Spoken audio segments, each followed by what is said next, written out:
Welcome to Reclaim Your Power, Inspiration and Reflections for Before, During and After Childbirth.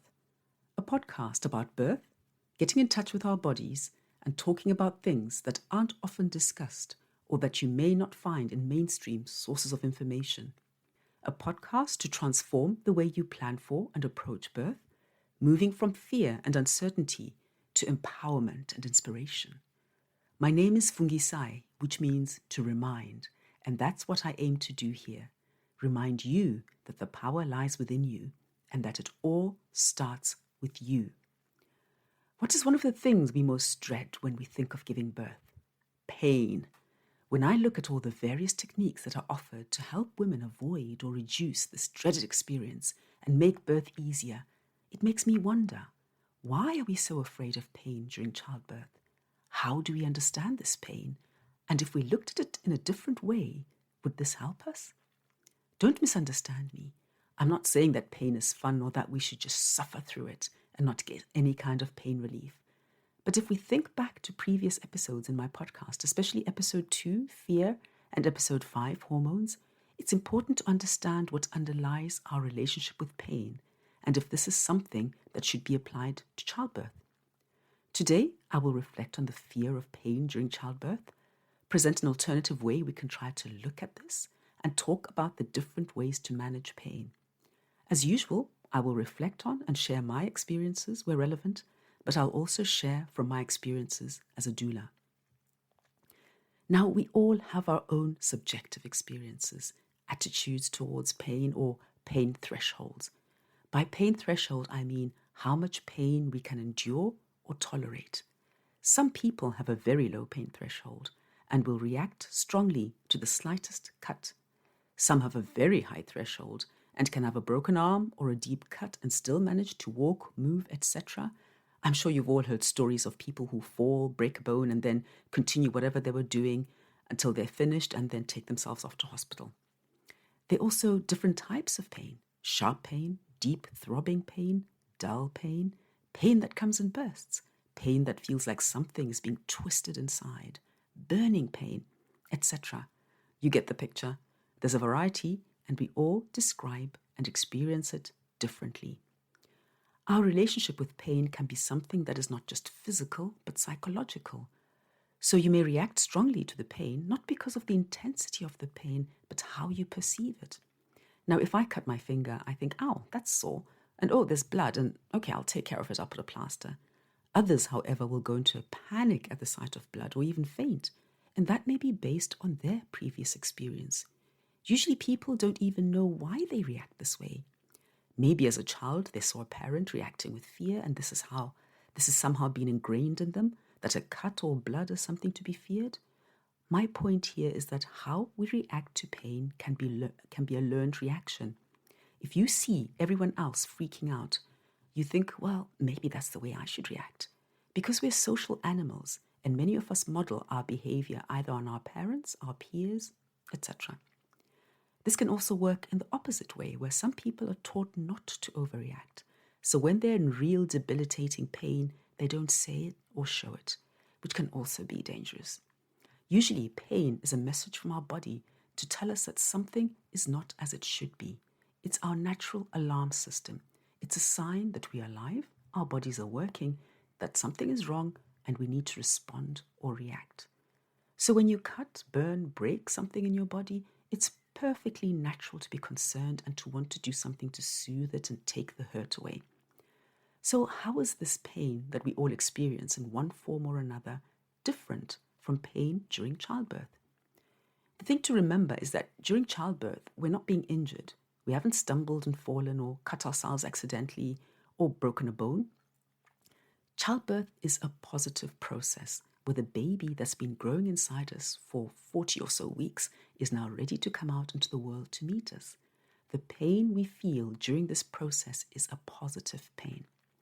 With the medicalization of birth and the movement away from relying on our instincts and our intuition during pregnancy and birth, we've become socialized to experience and treat birth pain just like any other pain we experience, to fight the sensation in our bodies.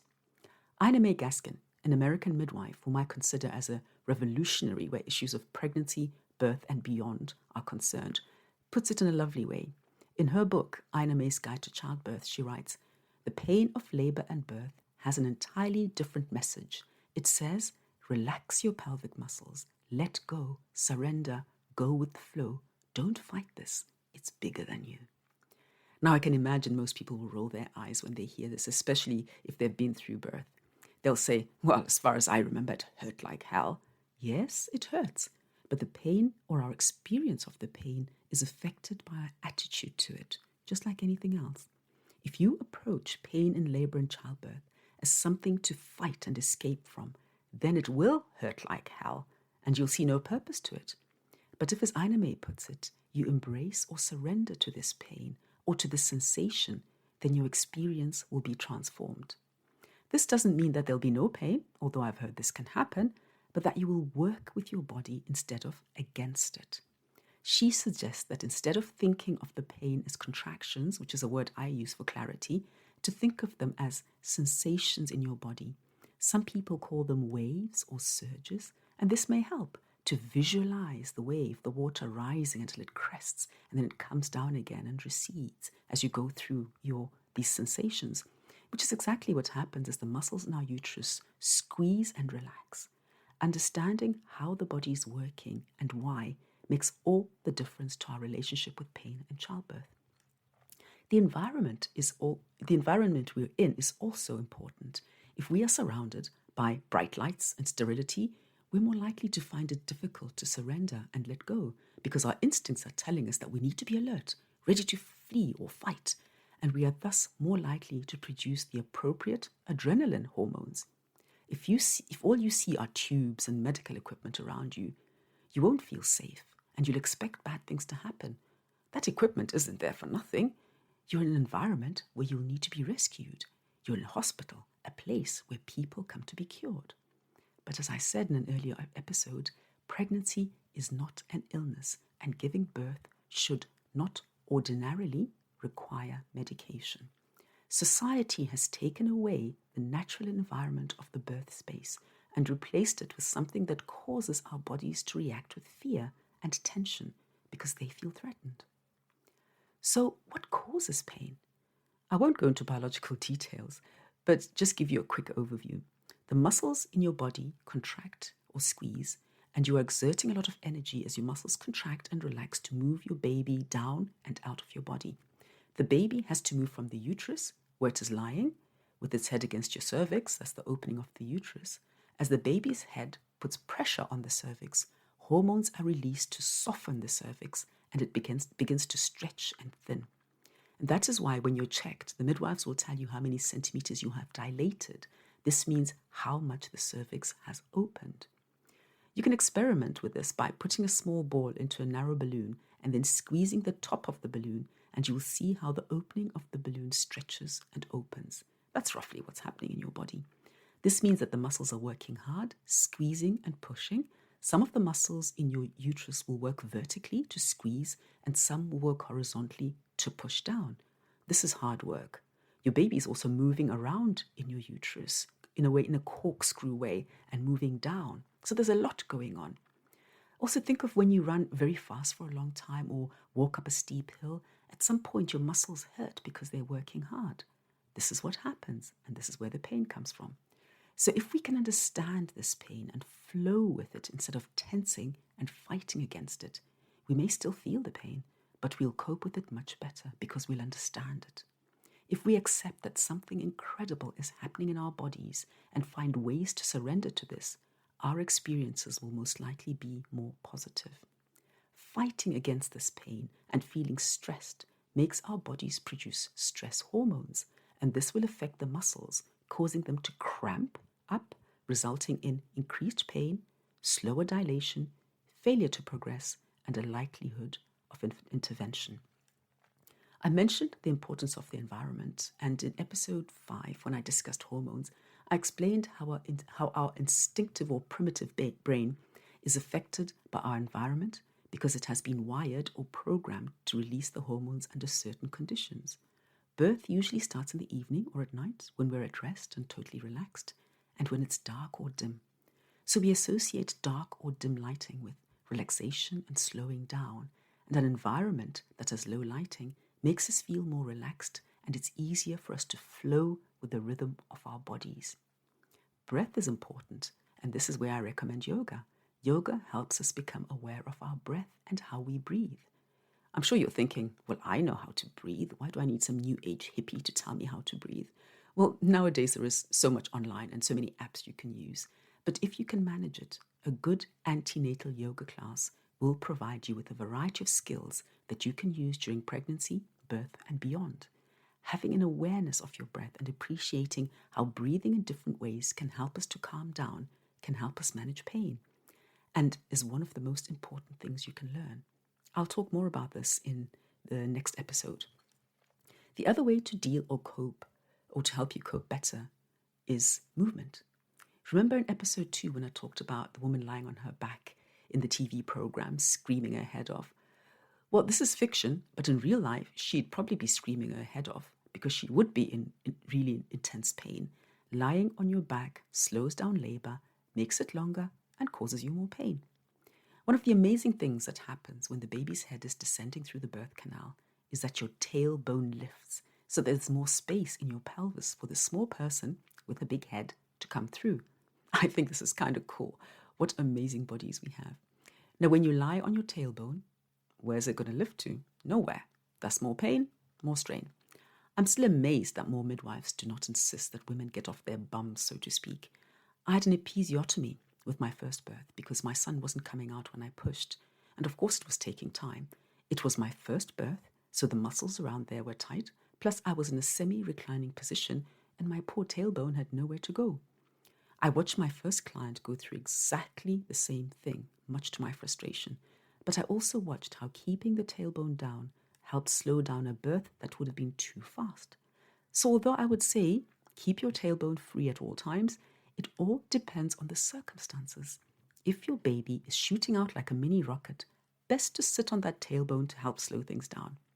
Movement helps the uterus to work more efficiently, and keeping your body upright and leaning forward is apparently one of the best positions to help your uterine muscles work well. However, go with what feels comfortable. If you're following your instincts, your body will let you know which position and movements are best. Don't overthink it. Just flow. More detail in my next episode. So, the more you can relax your body, the better you'll cope with birth.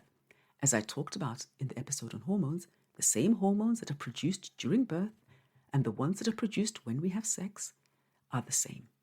These two activities are so closely linked that some women have been known to have what are called orgasmic births. Now, when I first heard this term, I was just as shocked as I'm sure some of you are who are listening in. How can childbirth, which is painful, be linked to something that is supposed to be pleasurable, sex? Well, hormones. I won't go into detail because I've not experienced it and neither have any of my clients. But I mention it because it does happen and it must be a result of total and complete surrender to your body, to your instincts, so that your hormones are really flowing and you are completely at one with your body. You experience ecstasy. Ina May Gaskin's book has details of this experience for those who are interested to know more. Water is another natural way to help ease pain during labor. I have an affinity for water, so for me, once I discovered the idea and possibility of water birth, I thought, wow, of course this is perfect. And for me, it was perfect. Once I went into the water, especially with my second birth, where I had pelvic girdle pain, I was weightless. I could easily move around in the water or just float and relax between contractions. And the warm water was so soothing. And if you think of it, as babies, we ourselves were floating in fluid once inside our mother's bodies, so it's only natural we should want to birth in water. It's so much less stressful for the baby to come from a fluid environment into another fluid environment before hitting the cold air. But I realize this isn't for everyone. Of course, you can still use water for relaxation and pain relief. It doesn't have to be a special birthing pool, although that is extra deep, so you can really be enveloped in water. But you can also lie in a bath or take a shower. Water can be very soothing.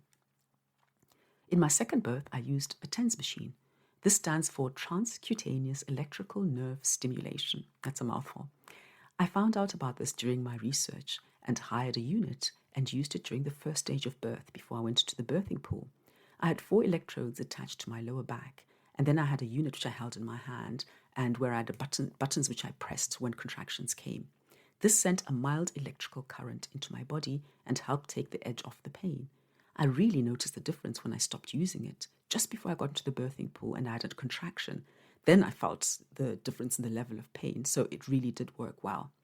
I could also move around freely and felt in control over, using this pain relief. And it had no side effects. It's a natural pain relief that doesn't interfere with the birthing process. I said I would reflect on different ways to cope with pain, and so far I've presented the techniques or methods of coping that I have personal experiences with. There's also massage, especially lower back massage or pressure to this area. That's something that can be soothing and that your birthing partners can do for you. They don't need to have any special experience, but of course a bit of practice massage during pregnancy would be highly appreciated. Some women feel a lot of pain in their lower back. I had that with my first baby, and initially I was confused because I thought, okay, you're supposed to feel the pain in front. Why am I feeling it in the back? So it took me a while before I realized that I was actually in labor. Sometimes this is caused by the position of the baby, or sometimes that's just how your body works. So don't be surprised if for the majority of your labor you have what feels like back pain. A hot water bottle or some kind of warm compress may be soothing. For example, those lavender wheat bags that can be heated in the microwave. Lavender is also very relaxing and soothing. You can also use essential oils to soothe and relax or to stimulate. For example, if the contractions are too slow, but always check with a qualified aromatherapist what to use, when, and how. Some people use homeopathy, but again, consult an experienced homeopath. Bach flower remedies are something that is also recommended. Always check whatever you use if these are safe for use during pregnancy and birth and when and how to use them. Acupuncture, reflexology, these are tools, for example, some doulas and midwives offer. But again, although these may help, think about how much disturbance you want. Obviously, if whatever is done to help you cope with the pain does not keep you alert, but is done in such a sensitive way that you can stay in the flow or in the zone, so to speak, then that's okay. I know there are many sensitive practitioners out there who know how to work with women during birth without disturbing their flow. Now we come to the one you've all been waiting for, the medical, the epidural. So many times I've heard pregnant women go on about how this is a miracle worker and how the first thing they will ask for when they're in labor is an epidural. And I'm amazed at the totally uncritical way this method of pain relief is embraced. We are so trusting that we don't think about what it means to have an injection in our spine that makes us lose feeling in our limbs. Maybe I'm strange, but I find this loss of control of my limbs terrifying. I've heard of epidural headaches, and depending on how the epidural is administered, there can be other side effects, or you may not feel anything when it's time to push the baby out. So this may lead to a cascade of interventions. The baby may end up in distress. You may need to then have an episiotomy, and for the baby to be pulled out either with forceps or vacuum extraction. Not a great way for your little one to enter the world. I have, of course, witnessed an epidural used very skillfully to great effect, where it helped my client get the rest she needed, and then it wore off, and she had all the sensation back and had her birth without any extra interventions. I've tried to present some of the different options to help you manage or cope with pain during labor.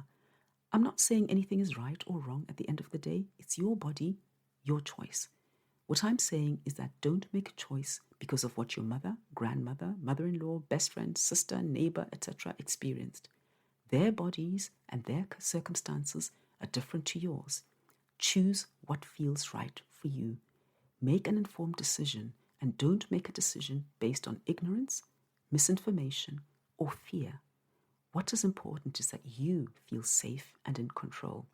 If getting pain relief, such as an epidural, is what will help you feel control of your birth and to have a gentle birth, then choose that, as long as it's an informed choice. Remember, pain is not there just to make you suffer. It's a positive sensation. Your body is working hard to bring your baby out into the world. Don't fight your body. Work with it. Flow with it. Surrender to it. My next episode will be about birthing your way, where I'll talk about some of the things I've touched on today, such as positions during labor, movement, sound, and more in a bit more detail. I hope you'll join me. If you've enjoyed listening to this podcast and you think someone you know may benefit from these reflections, please share. Thank you for being here, for listening. This is Fungisai, reminding you to reclaim your power.